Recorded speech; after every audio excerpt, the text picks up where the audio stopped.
Everything you're about to hear is just my assessment. It's my opinion and not to be taken as fact.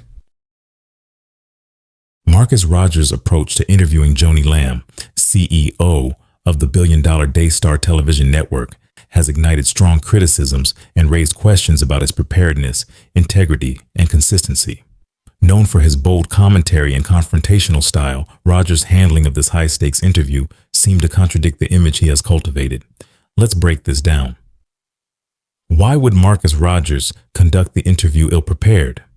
Marcus Rogers had already produced multiple YouTube videos on the Daystar controversy, dissecting the family drama and the allegations surrounding the Lambs. This prior coverage would suggest that he was well acquainted with the key issues at hand. If Rogers entered the interview ill-prepared despite this context, it suggests either negligence or a deliberate choice to downplay the severity of the situation. To interview a powerful figure like Joni Lamb without robust preparation, particularly given the stakes, comes across as reckless at best and complicit at worst. For someone who has built his platform on confronting moral failings, failing to ask direct, hard-hitting questions undermines his credibility as a truth-teller. Why did Joni Lamb reach out to Rogers? It's plausible that Joni Lamb reached out to Rogers rather than the other way around. As the head of a media empire, Lamb has a vested interest in shaping public narratives about Daystar and her family.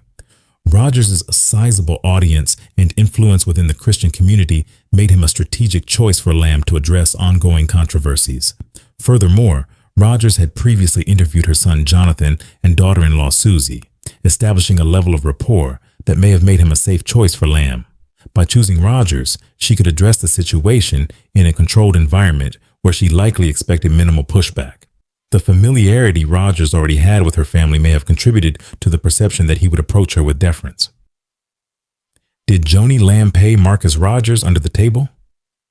While there is no direct evidence to confirm this, the tone and content of the interview raised suspicions about whether Rogers was influenced by Lamb's wealth and power. Daystar is a billion-dollar entity with significant resources at its disposal.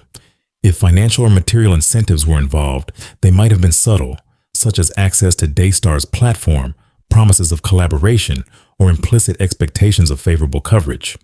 The lack of hard-hitting questions and Rogers' apparent unwillingness to challenge Lamb directly on the allegations surrounding her organization only fueled these suspicions. Whether or not money changed hands, the optics of the situation suggest that Rogers' usual boldness was compromised. What YouTuber covering this drama has more followers than Marcus Rogers?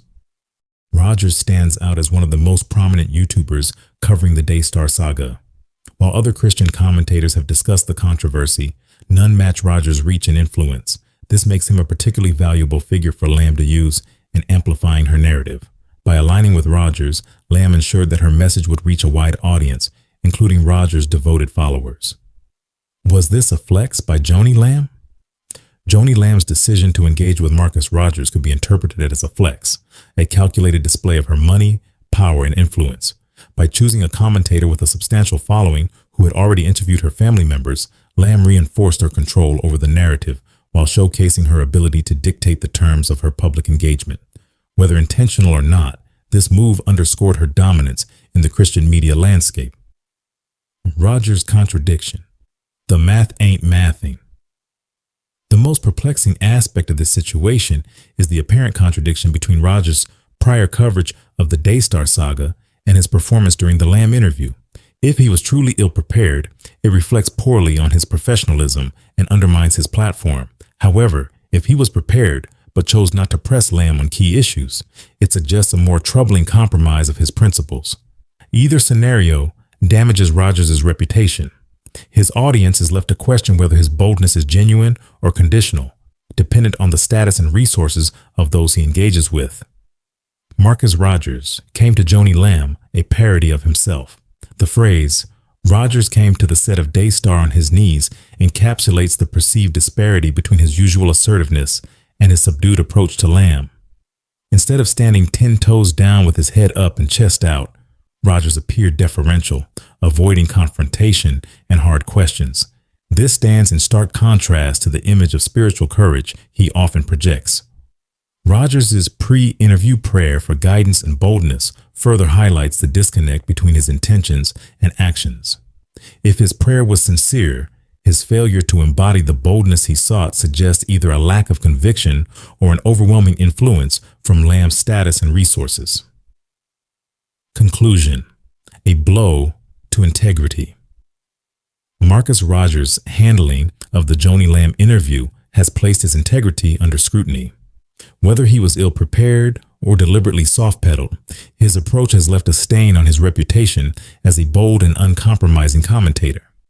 The perception that he came to Joni Lamb on his knees, rather than standing firm as a truth-teller, undermines his credibility and raises questions about the consistency of his convictions. For Rogers, this episode serves as a cautionary tale.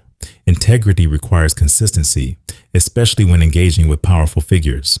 To regain trust, Rogers must confront these criticisms transparently and recommit to the principles he claims to uphold, regardless of the influence or resources of those he engages with.